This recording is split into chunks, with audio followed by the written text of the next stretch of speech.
Just a stone's throw from the town of Glossop, amongst the vast valleys and deep forests of the Peak District, the remains of a crashed B29 bomber sit just beyond the peak of the Higher Shelfstones hiking trail. On a sunny day in March, I decided to tackle the 13.2 kilometre Old Glossop and B29 crash site hiking trail, bringing along my Fujifilm X-T5 to document the hike through my photography.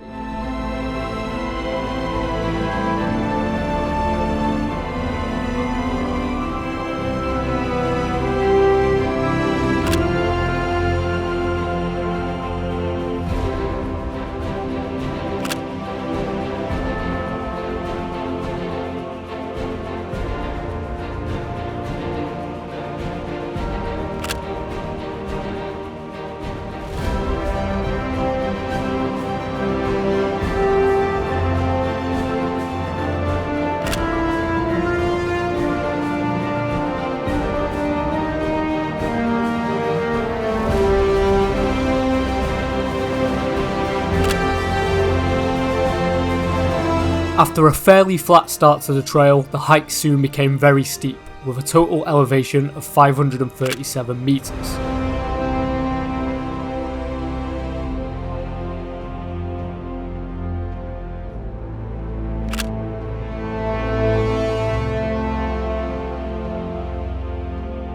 While not the toughest climb, this was just challenging enough and provided some excellent views of both the surrounding Peak District terrain and the Manchester skyline in the distance.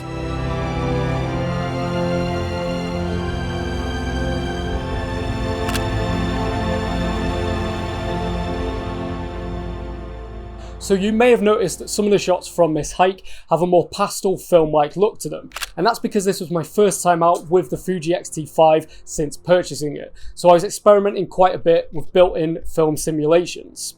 The main two I used here were Kodak Ultramax 400 and Vintage Eterna, which both worked really nicely with the clear blue skies we had on the day.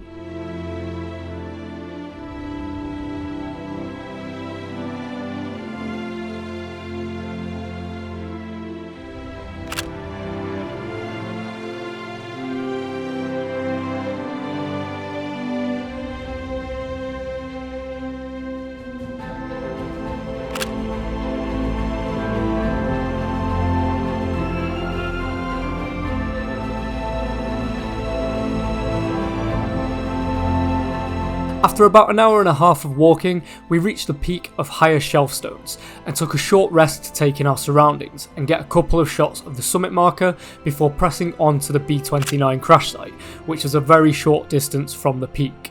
Upon reaching the crash site, my initial feelings were how surreal it was for this 76-year-old crash site to remain untouched along such a popular hiking trail, with parts of the engines, wings, fuselage, undercarriage and gun turrets all visible at the crash site.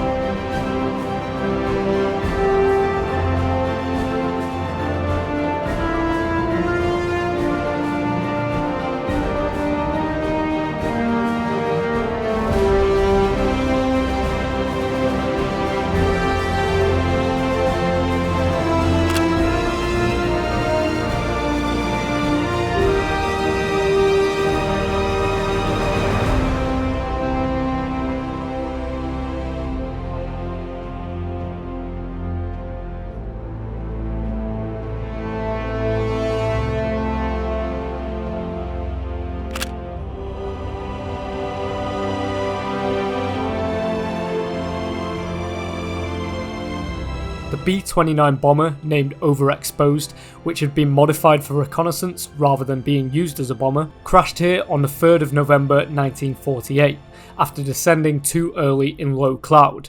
All 11 of the crew and 2 passengers were killed in the crash, and in 1988 a plaque was placed at the site in memory of those who died.